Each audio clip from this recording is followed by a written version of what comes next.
Welcome to the University of Dayton, the Institute for Pastoral Initiatives, and the Virtual Learning Community for Faith Formation. We have been extremely blessed to have His Excellency Bishop Martinelli from the Apostolic Vicariate of Southern Arabia and some of his staff to visit us to talk about how we collaborate together in the church.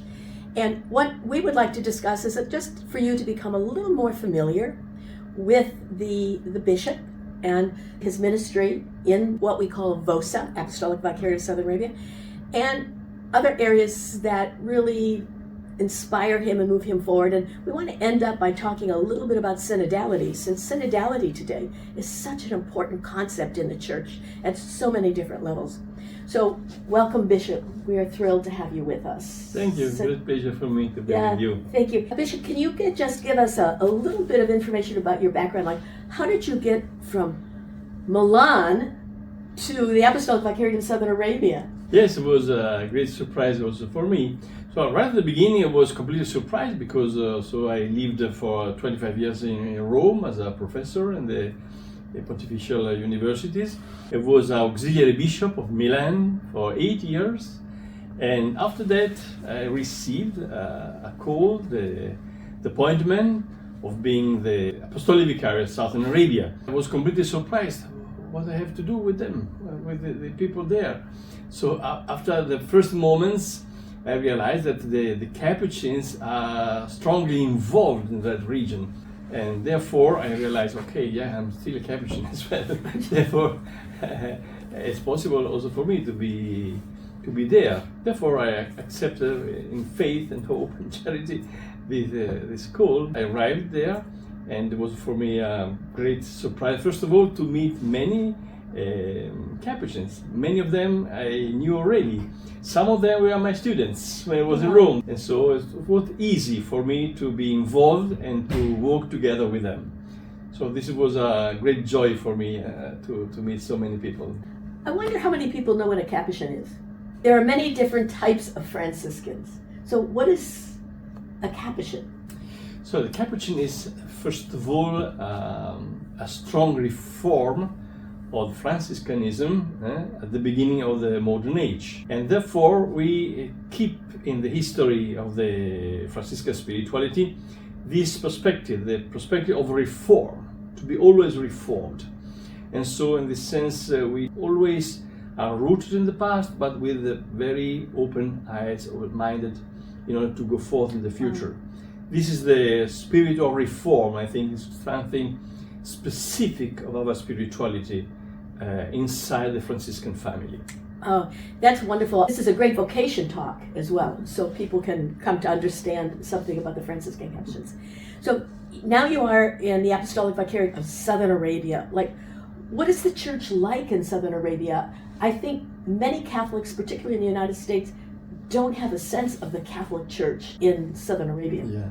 So first of all, let me describe the general view of the Vicariate.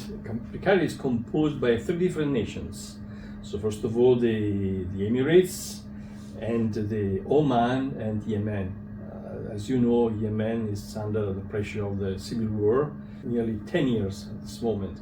Although now it is not so heavy for the civil war, but in any case, the situation in the land is not good in the country there.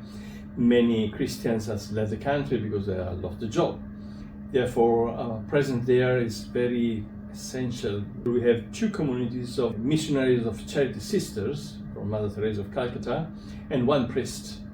And also we have some Christians there, but they are very scared because the situation in the territory is still now not so good in order to start again with a new form of lives.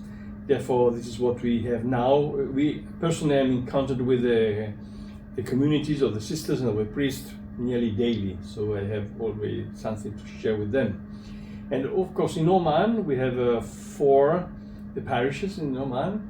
Oman is a very simple country. I would like to say people are very, very peaceful. It's a good experience to be there. And also our people are very simple.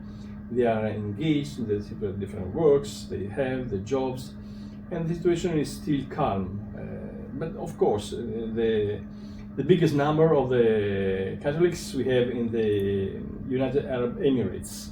On the whole, we have nearly 1 million Catholics, and most of them are in the Emirates, of course. And our church is a church of migrants. Nobody is citizens. So therefore, also bishop and priests are not citizens. Therefore, also we are migrants. And this is a particular shape of our life, of our church, to be aware that we are so pilgrim in this sense, because to be migrants means in this context to be pilgrim, to live our daily life, to be involved in the job, but also to be aware about the fact that we form one church, although our people is coming from throughout the world. So our people, we can count more than 100 nations. Wow. So also the languages are so different, also the rights. We are a multicultural, multi-rights church. And this is a great richness, but also a great challenge, of course. For us, the most important thing is to keep all the people together and to experience unity and diversity together. The diversity is not a problem, first of all, it's a richness, but it's a richness if we recognize that we are one. So, in this sense, for me, it's very important to stress always this point, to underline, we are all baptized, we are all baptized. We are so different in languages, cultures, traditions, spiritualities, rites, but we receive the same Christian faith and the same baptism.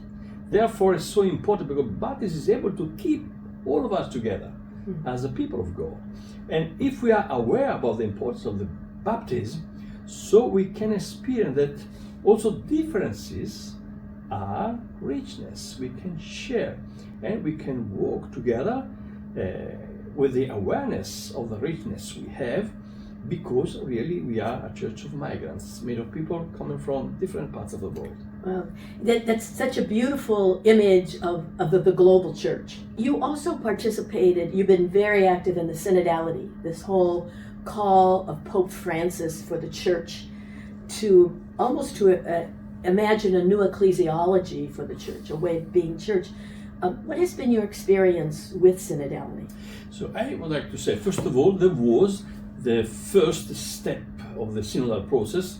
Now, Vicariate was my predecessor, it's not my merit, first of all, but he did a great job with our priests and our lay people, also the religious people, because there were a great participation. So our people want to participate in such a program and in such a process.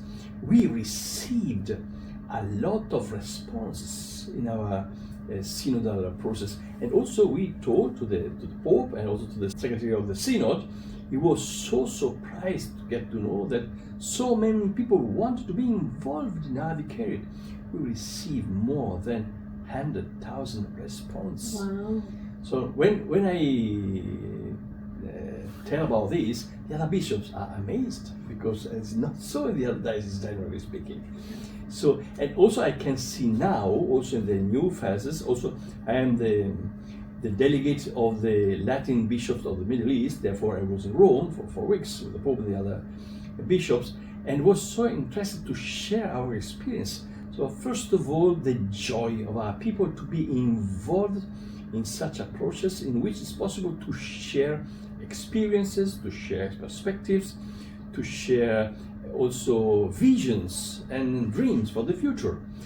Also in this sense, it's very interesting to see the different traditions we have. It really is a richness. If we share one another, if we listen to one another, we have a great richness to share, not only for us, I think, but for the whole church.